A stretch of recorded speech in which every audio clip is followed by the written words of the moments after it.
Hey guys, I'm Andrea Dunlop, and this is the fourth video in my series all about how to write your novel. So today I'm going to be talking about writing goals. So if you missed the first three videos in my series, I covered how to get motivated to write your novel, building good writing habits, and what to do if you get stuck. So go back and check those out if you haven't already. And just as a reminder, I'm going to be doing an exercise at the end of each of this month's videos. So last week's was to find a creative activity that you can do that is not writing to do when you are stuck to help get you unstuck. So let me know how that went. If you found something that works for you, tell me in the comments. Okay, so we are coming up to the end of November, which means the end of NaNoWriMo. Just as a reminder, that's a challenge where people try to write 50,000 words of a novel in 1 month, and that is a notoriously difficult challenge. So I thought that this would be the perfect time to talk about writing goals. So I'm a big proponent of being practical and concrete when it comes to writing, and so self-imposed goals and structure are really important for this. Especially if you're at that stage where you don't yet have an agent, you don't yet have a publisher, then you're not going to have anybody else, imposing deadlines and goals on you. And so I think you're really lost without them if you can't self-impose them. So 50,000 words in a month, it's worth saying, is a very lofty goal. I don't know if I've ever actually written that much in a month. I think a lofty goal can be really good. I love to push myself. I love to set goals that I know that I'm not necessarily going to reach. For example, this summer, I really told myself I was going to have a new book ready by July when my last book went on sale, and I didn't finish it until this month. And that's really okay. The book just needed more time. As much as I'm not a fan of romanticizing too much about the creative process, some of it is magical. It's not all grunt work, so sometimes you just need more time with that creative process.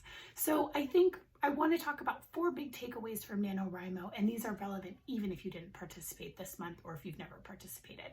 So the first big one, really, again, what I was just talking about, setting that goal. So 50,000 words in a month is obviously a lot, but I think it's nice that it's so concrete. And I think that concrete is the way to go, because if you have a nebulous goal, that's not going to be motivating. It's not going to hold you accountable. So figure out what's going to work for you and set a concrete goal.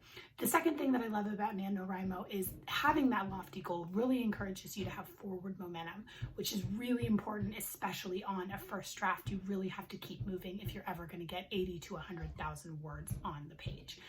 The third thing that I love about it is accountability. So, you'll see during NaNoWriMo, lots of folks posting their word count, talking about their progress, and that's, I think, a really great way, again, to sort of create some structure and some accountability for yourself when you're getting started. So the fourth thing I love about it is that it's really a community project. You'll see, again, people connecting online about NaNoWriMo, but also in person, having write-ins, having meetups.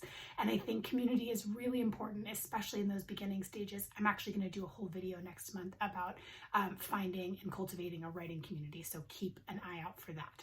Okay, so what comes next? So if you did meet your goal this month, if you were doing Nano and you hit that 50,000 or just otherwise had a really super productive month, find a way to keep that momentum going and look at what's going to be, realistic for you in the long term. Next month I'm going to be focusing all about focusing on really, getting into that writing as a lifestyle period instead of just kind of what this sort of starting period looks like. So now if you didn't meet your goals this month, whatever they were, it's time to rebound. So bouncing back is going to be really important to you for the duration of your author career. This is a career with many, many ups and downs. And so, I see a lot of people out there talking about how they failed at Nano. And I think that's really the wrong way to look at it. So definitely don't spend any time dwelling if you just didn't, weren't as productive this month as you hope to be. Just move right along and keep going. Okay, so your exercise for today is to reflect on your month of writing. How did it go? What went well? What went badly? And look at your goals for next month and beyond. Okay, that is my last video in this series. Let me know your questions. I'm going to be doing a live Q&A video tomorrow where I will answer those, and that's going to be at 1:30 Pacific time on Tuesday. So keep an eye out for that. And in the meantime, keep an eye out for my next series, which is going to start on Monday. Okay, thanks.